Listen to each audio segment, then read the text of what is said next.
A interpretar dos himnos para el Señor y antes les invito a que oremos para iniciar esta mañana de domingo. Bendito Dios y Padre de los cielos, te alabamos y te bendecimos. Te damos gracias porque tú eres bueno, porque para siempre es tu misericordia. Señor, te pido hoy en el nombre de Jesús que escuches nuestras peticiones, nuestras súplicas. Padre, que no tengas en cuenta ya más nuestros errores ni todos los que se cometen desde eh, el mismo gobierno, las entidades, hasta la persona que no tenga nada que ver con la administración, Señor. Dios, perdónanos, ayúdanos. Ten presente, Señor, que puede haber en Colombia alguien que en este momento, Señor, todavía pueda arrepentirse y volver ante tus caminos, volver hacia ti, Señor. Y que esta crisis pase sin tener que cobrar más vidas y que podamos entender que la gracia tuya nos alcanzó para darnos la salvación eterna, y que eso es lo más grande que tú nos ofreces y después de eso no existe nada más, Señor. Por favor, que podamos comprender el propósito de la evangelización de los pueblos, el propósito del mensaje, la edificación en tu palabra, Señor, y que para para nada se nos olvide que tenemos que caminar junto a ti, tenemos que caminar en tu palabra y poder, Señor, todos los días aprender de ti como tú nos enseñas, escudriñar las escrituras porque a ustedes les parece que en ellas tienen la vida eterna. Ayúdanos a no desviarnos ni a la derecha ni a la izquierda. Ayúdanos a tener esa fe suficiente para creer que todo esto va a pasar lo antes posible y vamos a salir adelante con el plan y con los proyectos que cada uno tenemos, Señor. Muchas gracias por este tiempo que nos das la oportunidad de reunirnos en familia en el nombre precioso de Jesucristo de Nazaret. Bueno, mis hermanos, los invito para que interpretemos el himno número 400.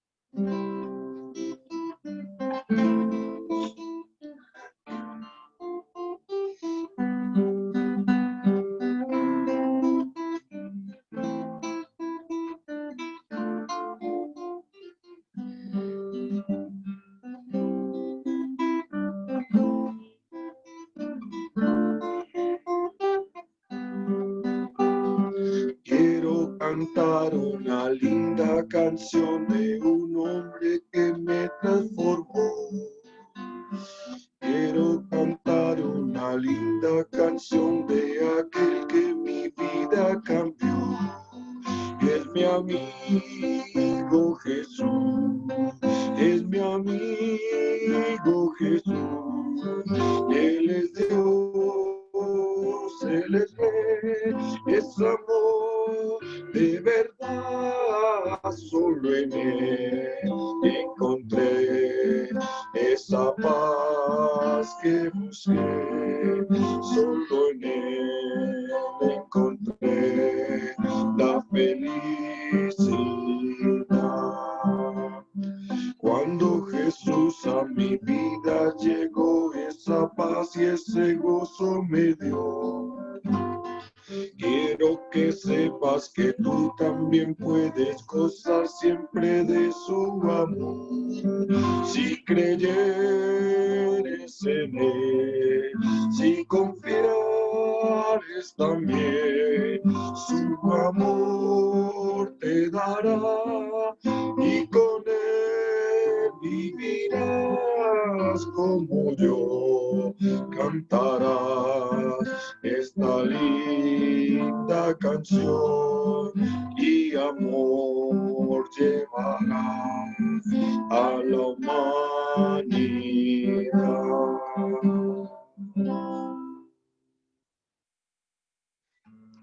Y antes de la enseñanza, los invito para que interpretemos el himno que se llama El Señor es mi pastor. Todavía sigo un poquito afectado de la garganta por el polvillo del estuco.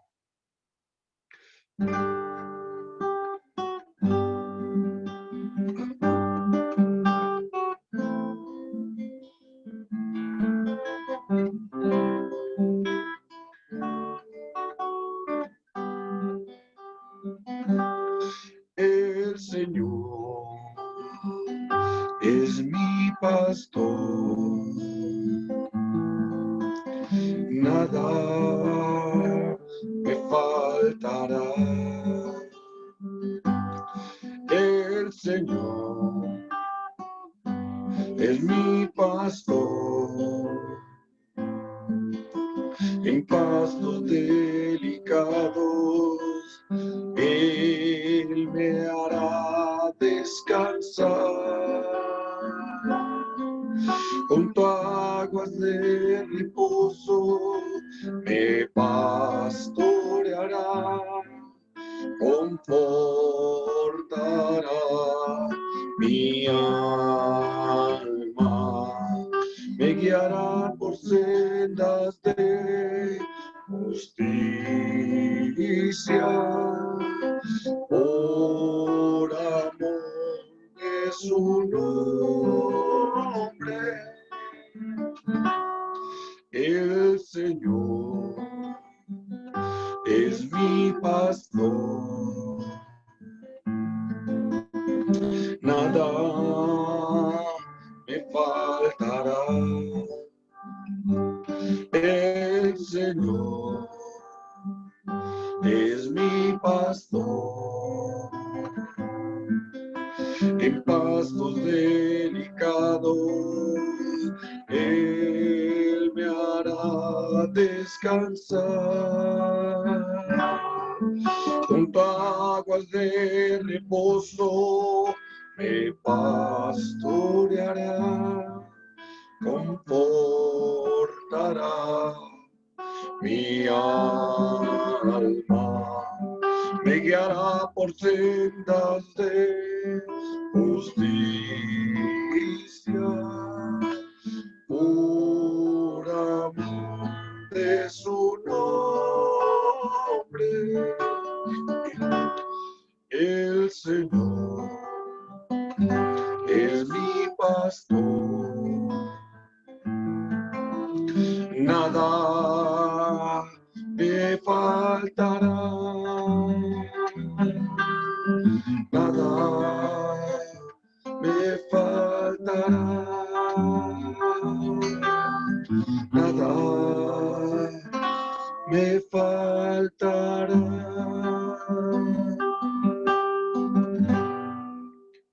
Muchas gracias, mis hermanos.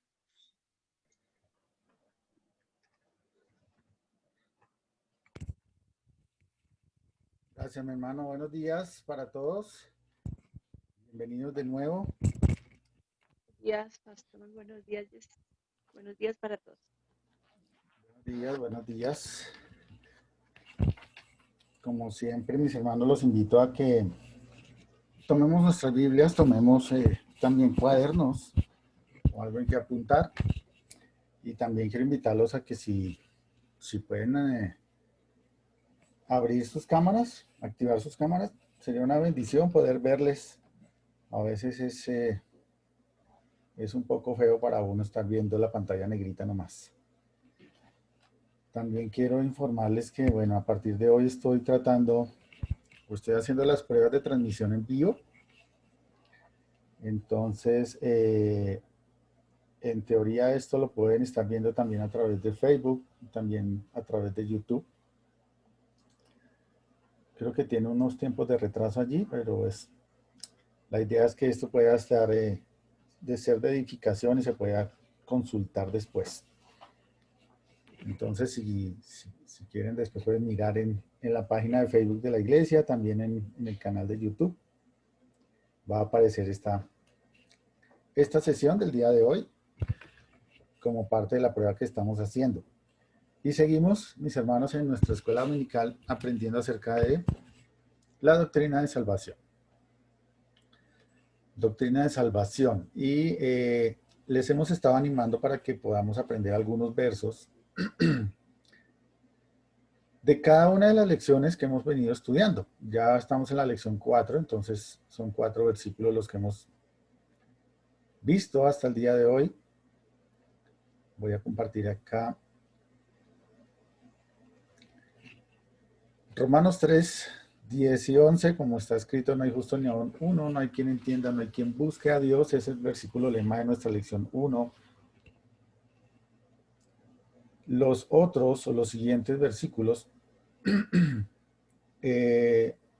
los encontramos en Efesios. Efesios capítulo 1, versículo 3 y Efesios capítulo 1, versículo 7. Estuvimos hablando del plan de salvación y de la provisión de salvación. Y ahora en nuestra lección número 4, nuestro versículo lema está en Juan 3.3. Juan 3.3, que lo tienen allí en pantalla, donde la palabra de Dios dice, respondió Jesús y le dijo, de cierto te digo, que el que no naciere de nuevo no podrá, perdón, no puede ver el reino de Dios. Y estamos hablando de este tema o esta lección que se llama Procurando la Salvación. Procurando la Salvación. Y tiene que ver mucho con la labor del Espíritu Santo, ¿no? Sabemos ya que la salvación es un regalo planeado por Dios, provisto por el Hijo y hecho efectivo por el Espíritu Santo. Entonces empezamos a ver desde dos partes o dos puntos de vista, dos perspectivas, la obra o el ministerio del Espíritu Santo para la salvación. Y en primer lugar, pues ya vimos la obra general del Espíritu Santo, que es dispuesta para todo ser humano, justos o injustos. Y estuvimos viendo cómo, gracias al Espíritu Santo, las bendiciones de Dios, las bendiciones naturales se extienden a todo ser humano. También vimos que el Espíritu Santo refrena el pecado en el mundo, es una labor continua. Y también hace la labor de convencimiento, ¿no? Convence de pecado al pecador, por supuesto. Entendiendo eso, bueno, vimos la soberanía de Dios, vimos el pecado del hombre, el poder de Satanás y cómo el ministerio del Espíritu Santo actúa sobre cada una de estas necesidades que tenemos como seres humanos. Y luego empezamos a hablar de la obra específica. Entonces, la obra general sabemos que es, sobre todo ser humano, la obra específica para salvación. Ya estamos hablando precisamente de eso, de salvación. Y dijimos en principio que el ministerio general, o los ministerios generales del Espíritu Santo, no tienen, o mejor dicho, no salvan, no tienen ese propósito. El propósito como tal es dejar sin excusa al hombre delante de Dios. Dejarle ver su estado de pecado y de perdición delante de Dios. Dejar preparado ese corazón precisamente para la salvación y para la necesidad del Señor. Entonces, vimos cómo cuando el Espíritu Santo obra en el pecador y le hace ver su estado de pecado, ayuda al ser humano a entender y a creer, ¿cierto? Y allí es cuando llega el momento de la salvación. Y cuando hay salvación en el ser humano ocurren varias cosas. Y la primera que estuvimos viendo en cuanto al ministerio del Espíritu Santo para con el hombre arrepentido que ha entregado su vida a Cristo es la regeneración. Ustedes recuerdan hace 8 días que estuvimos hablando de esto, ¿qué es la regeneración? Y hablamos, por supuesto, de nuevo nacimiento. Tiene que ver con ese pasaje que estuvimos viendo en Juan capítulo 3, donde está el Señor Jesús con Nicodemo. Y se refiere a ese nuevo nacimiento, a ese nacer de nuevo, pero que no es carnal, sino que es espiritual. Espiritual. Y esa es la primera de las obras,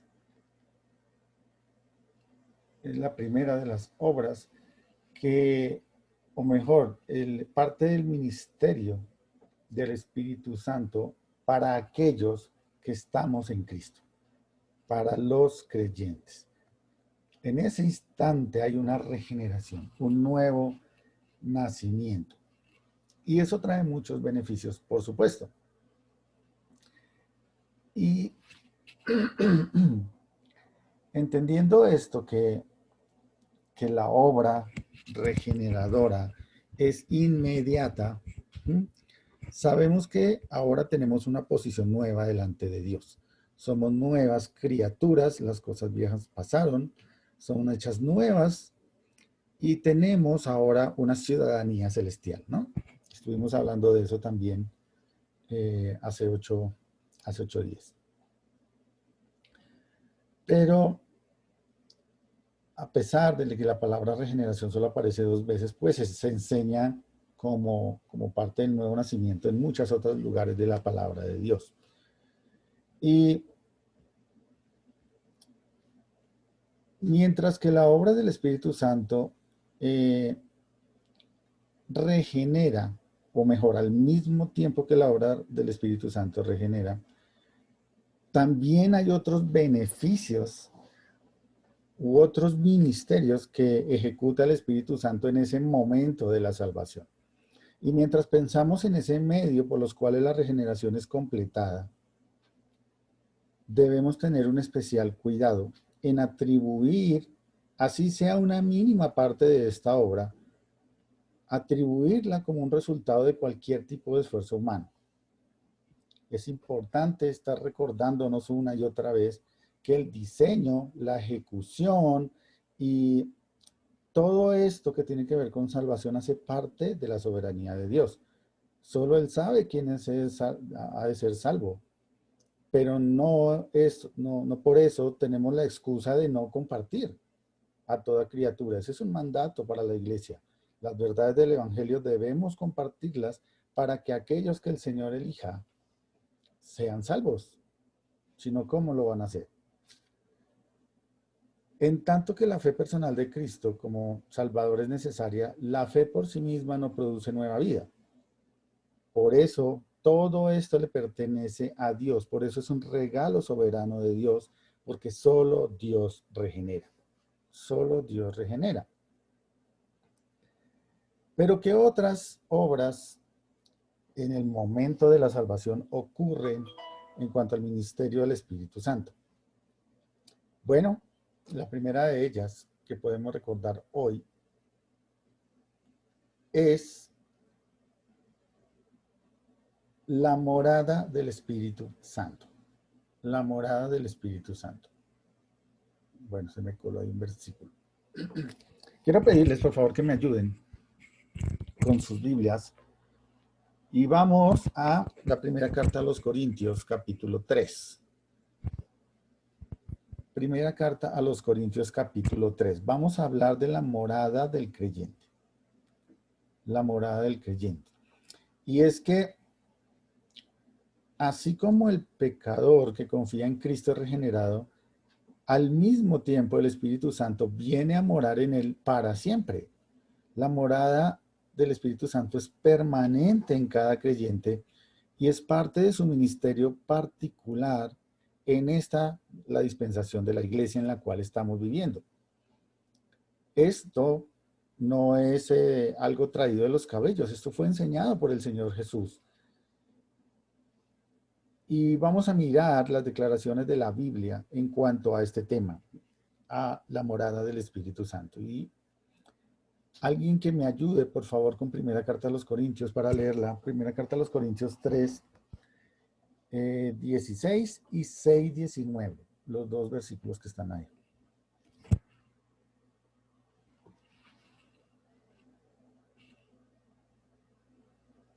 Tres 16, 6, 19.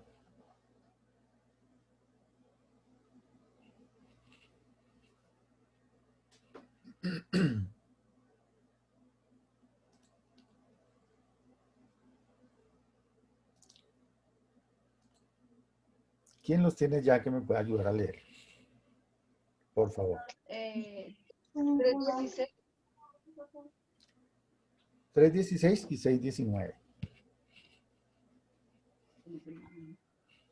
¿No sabéis que sois templo de Dios y que el Espíritu, si el Espíritu de Dios mora en nosotros? ¿Es ese? Solo. Sí, 16. es ese, sí, señora, gracias. Entonces, es una palabra, es una pregunta, mejor, una pregunta que el apóstol Pablo les está haciendo a manera de exhortación, por supuesto, en la primera carta a los Corintios. Y digo por supuesto porque sabemos que las cartas a la iglesia de Corinto pues son exhortativas, ¿no? Está tratando de corregir muchos errores, problemas que habían en esta iglesia. Y la pregunta ahí es, ¿no sabéis que sois templo de Dios y que el Espíritu de Dios mora en vosotros? Les está hablando a la iglesia, a los creyentes. ¿Y qué nos dice primero a los Corintios 6:19? Yo la tengo. Sí, señor. Dice, ¿o ignoráis que vuestro cuerpo es templo del Espíritu Santo, el cual está en vosotros, el cual tenéis de Dios y que no sois vuestros? Bien, entonces nuevamente Pablo les está recordando, les está diciendo, vuestro cuerpo es templo del Espíritu Santo. Ustedes que son creyentes y su cuerpo son templo, son morada. ¿Mm? Ahora, quiero pedirles un favor. Allí con las personas que se encuentren, quizás si tienen compañía, sus hijos, sus esposos, quiero pedirles que busquen este pasaje ahí en las Escrituras. Primera carta a los Corintios, capítulo 5. Primera carta a los Corintios, capítulo 5, versículos de 3 al 5. Y recuerden que cuando les digo revisen estos pasajes, pues a veces es necesario, yo les doy una cita, pero a veces es necesario, o mejor, casi siempre es necesario, que lean antes y después algunos versículos para tener el contexto completo y entenderlo, ¿no? Quiero pedirles que lean este pasaje de la Biblia y me digan qué opinan acerca del hombre del cual se está hablando allí. ¿Qué opinan acerca del hombre que está hablando allí? ¿Será que este hombre era salvo o no era salvo, por ejemplo? Podemos discutir ahí en unos 3 minutos. Primera carta a los Corintios 5, del 3 al 5.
Bien, mis hermanos, ¿qué opinan de este personaje del cual habla el apóstol Pablo allí en este pasaje?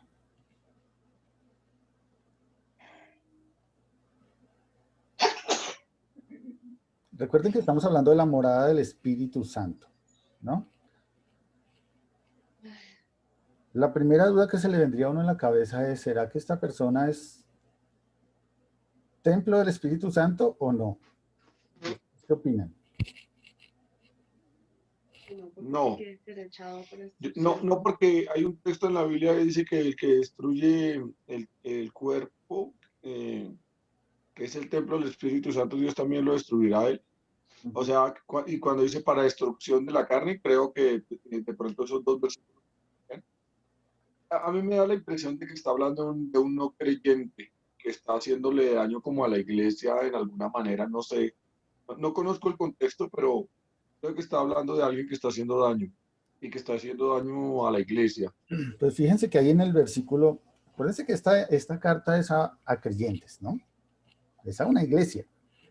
Y en el versículo 1 del capítulo 5 dice, de cierto se oye que hay entre vosotros. Es decir, dentro de la iglesia. Dentro de la iglesia hay fornicación, y tal fornicación cual ni aún se nombra entre los gentiles. Uy, estamos hablando de un Tanto que pecado, la mujer de su padre. un pecado sexual oculto que podríamos decir difícil, ¿no? Grave, ¿cierto? Pero mal haríamos nosotros en decir de tajo, este personaje no es creyente, ¿cierto? Porque uno diría, bueno, es una persona de la iglesia, un creyente que se ha congregado durante mucho tiempo allí. Entonces, ¿qué pasó? ¿El Espíritu Santo se fue? ¿Y por eso pecó? Fíjense que en el versículo 5 dice, el tal sea entregado a Satanás para destrucción de la carne, a fin de que el Espíritu sea salvo en el día del Señor. Mis hermanos, este hombre fornicario dentro de la iglesia era salvo. Y la iglesia nos habla de creyentes carnales. Y cuando nosotros vemos, a veces nos podemos escandalizar, pero mis hermanos, hemos visto incluso pastores que han servido fielmente al Señor durante muchos años caer en pecados sexuales de este tipo. Y no por eso han dejado de ser creyentes. No por eso han dejado de ser salvos. Y no por eso podemos decir que ahora se perdieron y el Espíritu Santo ya no mora en ellos. Fijémonos, mis hermanos, en los siguientes pasajes. Primera carta a los Corintios 10:12, la misma carta que estamos leyendo ahora, más adelante el apóstol Pablo dice, así que el que piense estar firme, mire que no caiga. Mire que no caiga. A veces creemos que por ser creyentes estamos exentos de muchos o de caer en muchos pecados vergonzosos. Pero mis hermanos, ¿saben? Aún estamos en un cuerpo finito, carnal, y aunque tenemos una nueva naturaleza, seguimos luchando con nuestra naturaleza de pecado mientras estemos en este cuerpo y en este mundo. Así que el que piense estar firme, mire que no caiga. Una vez un pastor nos comentaba, bueno, él fue alumno del pastor Samuel Pérez Millos hace un tiempo, hace años ya. Y en una ocasión el pastor Samuel lo recogió en su carro y iban hacia el seminario, o saliendo del seminario, bueno, no recuerdo bien. Y pues empezaron a hablar del curso, de los temas bíblicos que estaban charlando y demás. Y en medio de esa conversación, como en muchas conversaciones en nuestras iglesias, pues resultaron hablando de un hermano que había caído en pecado. Y lo primero que se le salió a este pastor, que en ese momento era estudiante, fue esa conclusión: este hombre no es salvo. Evidentemente no es salvo, porque ¿cómo iba a cometer semejante pecado? Y lo que le dije al pastor Samuel Pérez Millos fue, cuidado, cuidado, creyentes, con juzgar adrede y a la carrera la vida de otro hermano. Ujú, Cuidado con esto. Cuidado con decir este hermano ujú. no es salvo. Ya no tiene el espíritu, está perdido. ¿Por qué? Porque así como él, nosotros pensando estar firme, también podríamos caer. El único que de verdad sabe si es salvo o no es salvo es el Señor. Y aquí en este capítulo 5 de primera carta a los Corintios, Pablo está juzgando a un hermano en disciplina que es necesario hacerlo, y a veces en las iglesias se toma muy a manera muy tranquila, ¿no? Muy laxa estos pecados y se asumen y ya, sí, pues no lo podemos juzgar, pero sí disciplinar. Y lo que está enseñando aquí Pablo es disciplinen, no dejen pasar estas cosas, porque ese tipo de pecado de un creyente puede extenderse a los otros creyentes, porque como nadie le dice nada, un poco de levadura leuda toda la masa, dice ahí la palabra de Dios en este mismo capítulo. Y así sucede. Ah, bueno, como en esa iglesia sí me dejan, pues me voy para allá, ¿cierto? Como en esa iglesia los pastores se casan y se divorcian cuando quieren, entonces yo me quiero divorciar, pues me voy para allá. Y hoy en día vemos aberraciones tales como, pues como en esa iglesia sí se acepta el homosexualismo, pues me voy para allá, ¿cierto? Y hay personas que son creyentes en el Señor, pero que no aceptan ese pecado como pecado puntualmente y se van a donde se sientan cómodos. Y la iglesia debe juzgar eso.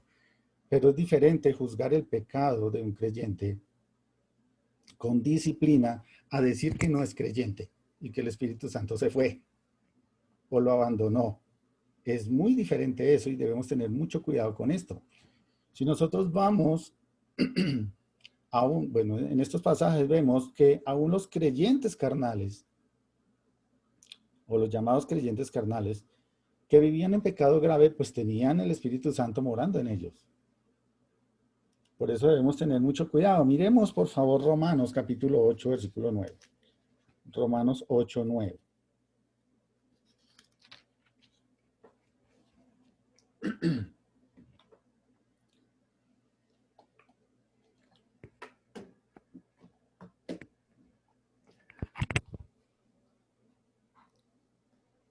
Romanos capítulo 8, versículo 9 dice, y los que viven según la carne no pueden agradar a Dios, mas vosotros no vivís según la carne, sino según el Espíritu, si es que el Espíritu de Dios mora en vosotros. Y si alguno no tiene el Espíritu de Cristo, no es de él.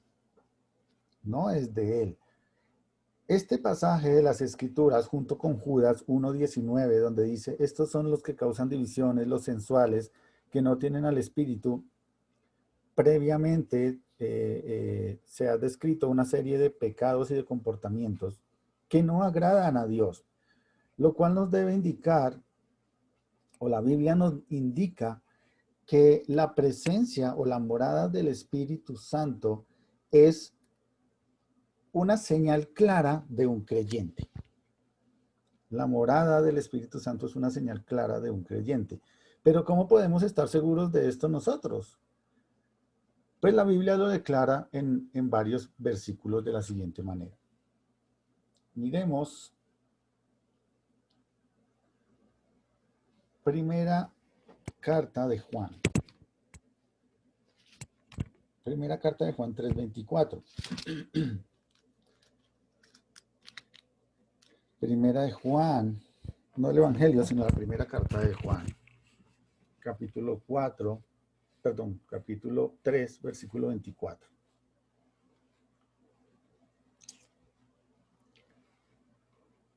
Dice la palabra de Dios, y el que guarda sus mandamientos permanece en Dios y Dios en él. Eso es morada. Y en esto sabemos que él permanece en nosotros por el Espíritu que nos ha dado. Fíjense aquí que este pasaje nos está dando seguridad de que Él mora en nosotros. Y cuando hablamos de Él, ¿cierto? Está hablando de Dios. El que guarda los mandamientos permanece en Dios y Dios en Él. Y Dios en Él, a través del Espíritu Santo. Pero cuando vemos también Juan 14, vamos rápidamente al Evangelio de Juan 14.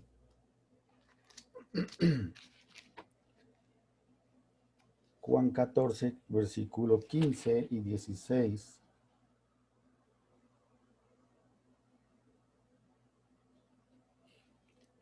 Juan 14, versículo 5, 14, Juan 14, 15. Voy a leer del 15 al 20. Ahí está el del 17, pero voy a leer los del 15. Estos dos primeros versículos. Si me amáis, guardad mis mandamientos. Estoy en Juan 14, 15. Si me amáis, guardad mis mandamientos. Y yo rogaré al Padre y os dará otro consolador, se está refiriendo al Espíritu Santo, para que esté con vosotros para siempre. Para siempre, dice la palabra de Dios. Y el versículo 17 dice, el Espíritu de verdad, al cual el mundo no puede recibir porque no le ve ni le conoce, pero vosotros le conocéis, porque mora con vosotros y estará en vosotros. No os dejaré huérfanos, vendré a vosotros. Todavía un poco y el mundo no me verá más, pero vosotros me veréis porque yo vivo, vosotros también viviréis. En aquel día vosotros conoceréis que yo estoy en mi Padre. Fíjense en este versículo 20. Yo estoy en mi Padre y vosotros en mí y yo en vosotros. Resulta, mis hermanos, ser un error muy humano tratar de separar la deidad. Cuando nosotros hablamos de morada del Espíritu Santo, a veces en nuestra mente tratamos de entender cómo Dios el Padre está en un lado y Dios el Hijo está en otro lado y el Espíritu Santo está en nosotros, ¿cierto? Y la Biblia nos enseña claramente que Dios es uno solo en tres personas, que es ese concepto que llamamos Trinidad. Por tanto, mis hermanos, cuando el Espíritu Santo viene a morar en el creyente, no lo está haciendo de manera aparte de Dios el Padre, ni tampoco aparte de Dios el Hijo. Cuando el Espíritu Santo mora en el creyente, viene a morar Dios mismo en el creyente. Dios mismo en el creyente, Dios mora en tu cuerpo. Por eso ahí en 1 Corintios 3:16 la pregunta es, ¿no sabéis que sois templo de Dios?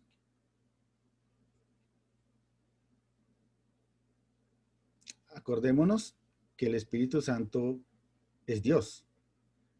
Acordémonos que como una persona divina tiene en su naturaleza, en su esencia, y comparte, por supuesto, todos los atributos de Dios. Así como el Padre y así como el Hijo, el Espíritu Santo es omnipresente, omnisciente, omnipotente. Y de acuerdo a estos atributos, que son solo de Dios, pues puede morar de manera simultánea y ayudar de manera simultánea a todos y cada uno de los creyentes en todo tiempo y en todo lugar. Y otro error que se comete por no leer la palabra de Dios y estudiarla un poco más, es que en algunas iglesias, y ustedes lo saben muy bien, especialmente en el último siglo, en donde nació y ha venido creciendo el movimiento pentecostal y carismático, ¿cierto? enfocándose supuestamente en la necesidad de la presencia y la obra del Espíritu Santo, como si fuese una fuerza necesaria que pedir, que va y viene a conveniencia del creyente, ¿no? Déjenme decirle lo que dice las Escrituras aquí, en Juan 14, 16. Juan 14, 16, que es el pasaje que estuvimos leyendo, dice: yo rogaré al Padre y os dará otro consolador para que esté con vosotros para siempre. Para siempre. Y cito a un comentarista bíblico de este pasaje donde dice lo siguiente. Estoy en Juan 14, 16. Dice: este consolador, el Espíritu Santo, no iba a regresar al Padre en algún momento, como era el caso de Jesús, sino que se quedaría con ellos. Esto es, con los creyentes para siempre. En primer lugar con los discípulos y segundo lugar con todos los creyentes que vendrían a la experiencia de la fe por la predicación de ellos. Por tanto, la primera seguridad es que el Espíritu no faltará nunca a ninguno de los creyentes y tampoco a la iglesia en la presente dispensación. Cierro comillas allí de la cita que estaba diciendo. Esa palabra siempre, la palabra siempre que aparece allí,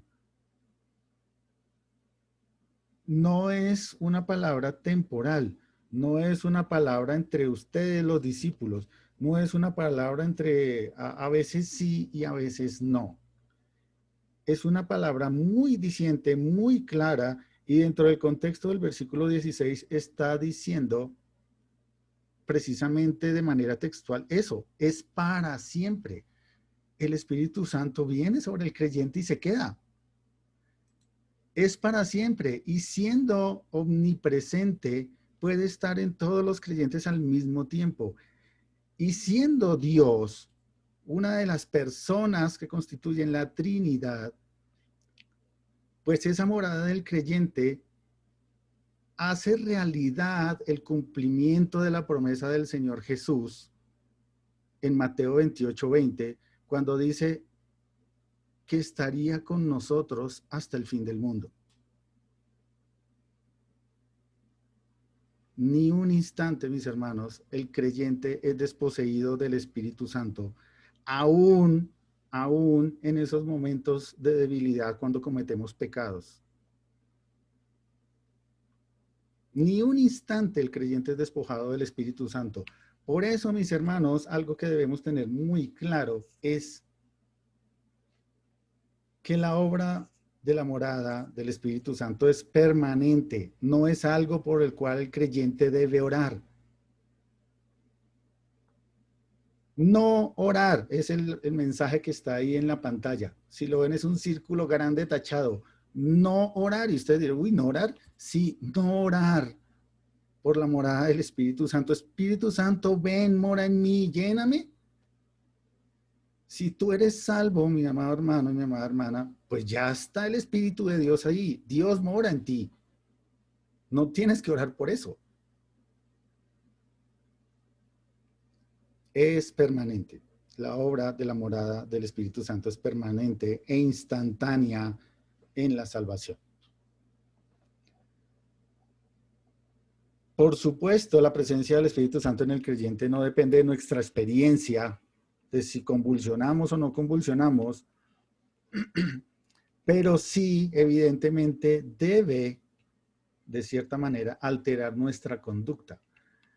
Pero no de la manera en que pretenden mostrar hoy en algunas congregaciones, ¿no?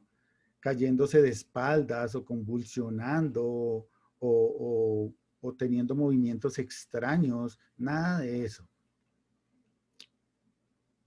Nada de eso. El cambio que opera el Espíritu Santo en el creyente está asociado, muy asociado al fruto del Espíritu Santo que encontramos en Gálatas capítulo 5, versículo 23 y 24. Mas el fruto del Espíritu Santo es amor, gozo, paz, paciencia, benignidad, bondad, fe, mansedumbre, templanza. Contra tales cosas no hay ley. Estos son esto es verdaderamente el fruto del Espíritu que genera esos cambios en la persona que ha sido regenerada. ¿Mm? Esos cambios son notorios. A algunas personas no se les notan de un día para otro, a otros es increíble ver a algunas personas que sí. ¿Mm? Pero no por eso podemos decir, no, este todavía no es salvo. No, todos no somos iguales. Algunas personas necesitan un poco más de tiempo para entenderlo y empezar a madurar, y el Espíritu Santo va obrando allí. Pero fíjense que todas estas manifestaciones que aparecen allí en el fruto del Espíritu Santo en Gálatas 5:22, ¿cierto? Tienen que ver con un carácter personal, un carácter para otras personas, pero no menciona ahí experiencias extáticas de ningún tipo, ni convulsiones, ni caídas hacia atrás, nada de esto. Ustedes el día que fueron salvos, ¿sí? Que tomaron esa decisión de entregar su vida a Cristo, ¿convulsionaron? ¿Sintieron como un frío extraño llegó por el cabello y les tocó hasta la punta de los pies y después se cayeron para atrás o alguna cosa rara? No. Así es la obra del Señor. Si eres salvo, si de verdad entregaste tu vida a Cristo, el Espíritu de Dios ya mora en ti y no necesitas esperar alguna experiencia maravillosa. Y lo más increíble es que otra de las cosas que suceden con la morada del Espíritu Santo está muy relacionada con esta palabra ungimiento, el ungido, ¿no? Yo no he tenido mucha experiencia, realmente no. He estado en otras congregaciones fuera del círculo de las iglesias bautistas fundamentales. Pero yo sé que algunos de ustedes sí han escuchado o tienen un contexto algo diferente del pasado acerca de la palabra del ungido. Y pues quiero escucharlos a ustedes si han escuchado hablar acerca de los ungidos en las iglesias y qué han escuchado al respecto, para que nos puedan compartir. En un pasado quizás o ahora en alguna otra congregación, ¿qué es para ustedes el ungido? ¿Qué han escuchado acerca de los ungidos? ¿O qué se entendía como el ungido?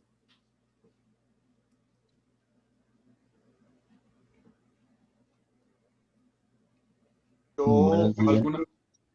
alguna vez escuché a un señor que se hacía llamar el apóstol Ujú. y él se casó con una prima mía y a él prácticamente lo veneraban muchísimo allá dentro de la iglesia porque era una de las personas que se movía eh, a nivel nacional en la parte de formar iglesias y con las comunidades y por eso el hombre era muy reconocido y resulta que cuando se supo toda la verdad, el supuesto apóstol, el hombre que la gente tanto veneraba, ya era casado y engañó a mi prima para poderse volver a casar con ella y tenía una niña con la otra señora y pues eh, eso hizo que el hombre se le dañara su ministerio en cierta manera, pero de todas maneras la gente sí, yo me acuerdo que lo veneraba muchísimo al supuesto apóstol y pues nada que ver ahí con el testimonio que dio y todo. Pero bueno, tú me dices que era un apóstol, o se nombraba apóstol, pero eso venía asociado dentro de la congregación a que era ungido por Dios o Sí, algo así. es decir, sí la gente como que hablara, ay, el ungido de Jehová, sí, él podía ministrar, él podía enviar a otros pastores a otras iglesias, a otros lugares, podía abrir iglesias, podía orar para que Dios sanara a la gente. Es decir, es un concepto que la gente maneja como que él es el único y que tiene el poder y el resto de la iglesia no, O sea, es muy asociado a alguien que tiene poderes especiales, ¿sí? más o menos. Como un elegido dentro de los elegidos con poderes sobrenaturales muy puntuales. Y es que el ser humano siempre tiende a idealizar, ¿no? Lo que pasa lo mismo con la Iglesia Católica. Cuando vino aquí el supuesto pontífice aquí a Colombia, todas las romerías y todas las cosas que le hicieron, porque según ellos es como la figura más alta. Pues sí es la figura más alta dentro de la jerarquía, pero pues uno se pone a analizar y es un hombre común y corriente, igual que nosotros, con pecados, con la necesidad de la salvación y todo eso. Pero sí la gente tiene ese concepto de que como que hay el ungido, el único, el que Sí, tiene todo. eso es como asociado a ese único, ¿no? A ese elegido. Bien, gracias, mi hermano. ¿Alguien más tiene algo más de compartir acerca de esto que hayan escuchado? ¿O Por Buenos ejemplo, días, doctor. señor? cuando que el ungido lo puede tocar a uno, sana, y que si lo tocó, como cuando el Santo Papa, que si lo toca, que si se arrodilla, como una reverencia como si fuera un Dios, pero no, he escuchado eso. Viene siendo No, la yo sí he misma vivido que tiene poderes. estos días. Buenos días, hermanos. Buenos días. Yo también cuando estuve joven pues yo pasé por muchas iglesias y recuerdo cuando mi hija mayor tenía 14 años, íbamos a una iglesia era como si fuera una iglesia de garaje, pero yo no conocía al Señor ni nada de esas cosas. Y llegó un señor vestido pues espléndidamente y en tremendo carro y tremendas cosas y un montón de reverencias. Y yo pues estaba de pie porque eso estaba lleno de gente y todo el mundo decía que, ay, que llegó el ungido, que llegó o sea, mejor dicho, la eminencia, la supereminencia. Entonces, pues yo estaba extrañada porque pues yo no conocía realmente esas cosas, ¿no? Para mí era nuevo. Entonces, supremamente arrogante, no tenía nada de humildad, nada de esas cosas, iba con anillos, con relojes, mejor dicho, lo único que le faltaba era ahí con aretes, porque eso tenía manillas de oro y todo eso, y él era el ungido de Dios. Y entonces todo el mundo, yo estaba solamente mirando, porque yo no participé en esas cosas, porque yo, es más, yo estaba como con miedo, porque yo dije, ¿a dónde me metí? Pero entonces la gente sí veía de que la gente era como a adorarlo a él, sí, como a quererlo tocar y como todas estas cosas, pero entonces tenía guardaespaldas y tenía todas estas cosas. Y yo decía, bueno, pero ¿esto qué es? Entonces yo me preguntaba, no, esto no debe ser así. Sin embargo, pues yo me salí de ahí y nunca más volví, ¿sí? Pero entonces, en cuanto a ungidos, no solamente él, sino que a través de muchos años, cuando era joven, antes de conocer al Señor realmente, que yo pues prácticamente, cuando ya me convertí, fue aquí en Villavicencio, y ya después llegué a Bogotá, a una iglesia bautista que fue la de la Castilla, y ahí empecé mi peregrinaje por las iglesias bautistas y vi la gran diferencia de todas las partes por donde yo había andado, porque llegué a una iglesia donde me dijeron que me iban a sanar. Imagínese, pastor, que me iban a sanar de mi problema para siempre, que no sé qué. Y yo de bruta y de estúpida, antes de llegar a la iglesia de los bautistas, yo estaba convencida que me iban a quitar todos mis males que estaba cargando hacía más de 20 años. Entonces me fui toda emocionada para allá porque me arrastraron prácticamente, yo no quería ni ir.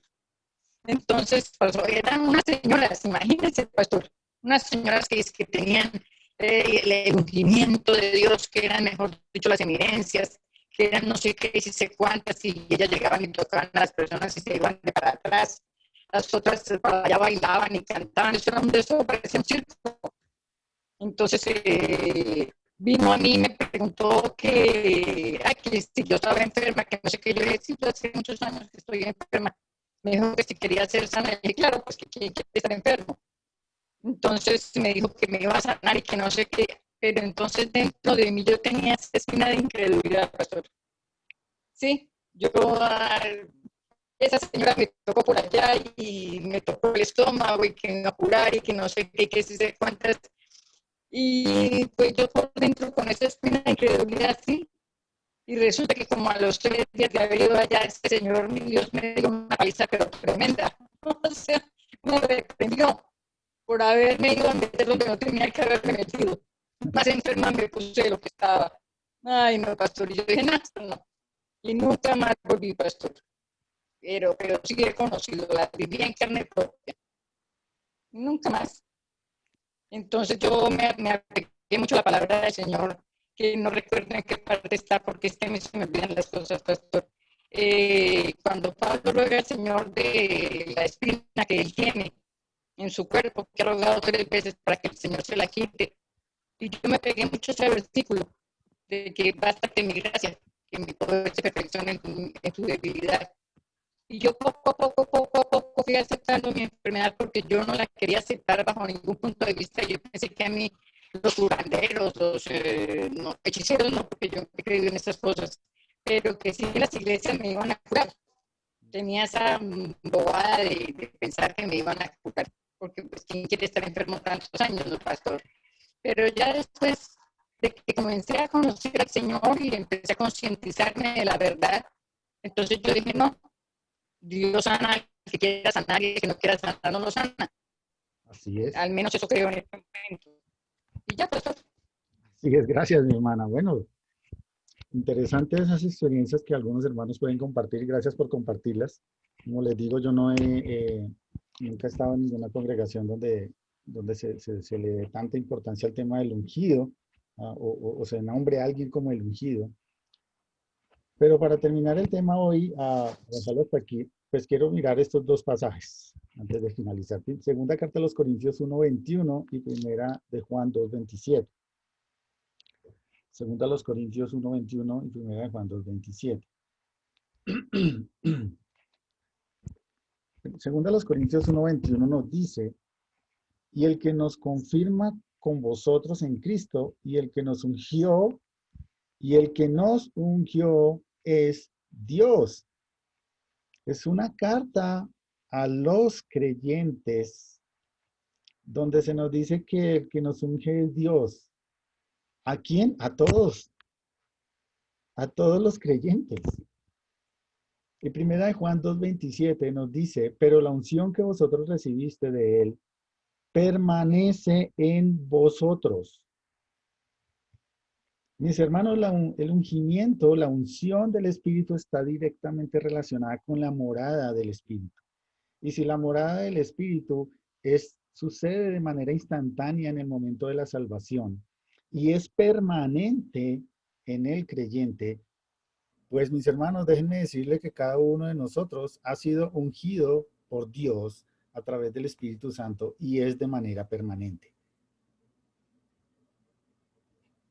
Y cuando terminamos de leer el versículo 27 de 1 de Juan 2, pues nos dice que esa obra o esa parte del ministerio del Espíritu Santo tiene que ver directamente con el entendimiento de la palabra de Dios.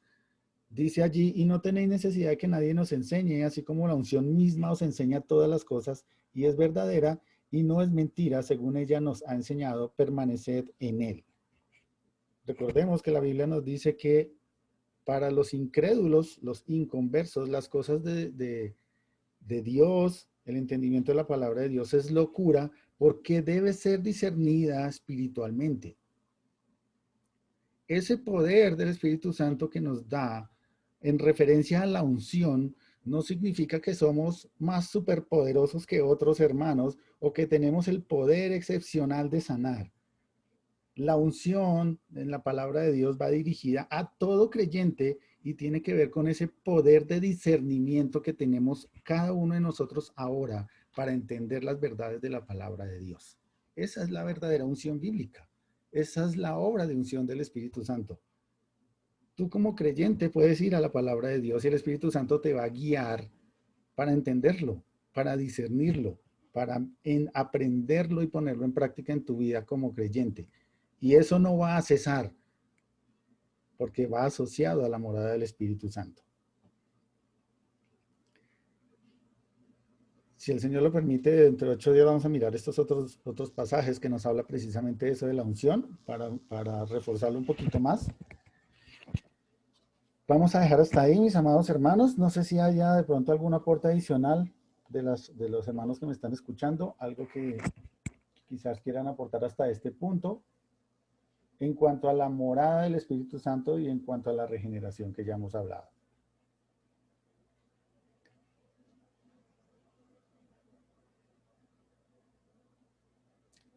¿Algo más que aportar, mis hermanos?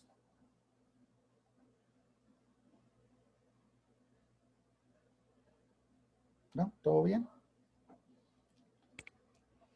Bien, entonces, como lo hemos venido haciendo en estos últimos domingos, vamos a tomar un receso de 10 minuticos para que podamos tomar un tintico, estirarnos un poquito. Tengo las 10:12 acá en el reloj. Sí, porque yo soy venezolano que empecé por ecología, en ecología de organismos, en ecología. Estaba escuchando a Giovanna por allí. Entonces nos vemos en 10 minutos, mis hermanos, si el Señor lo permite. Eso está.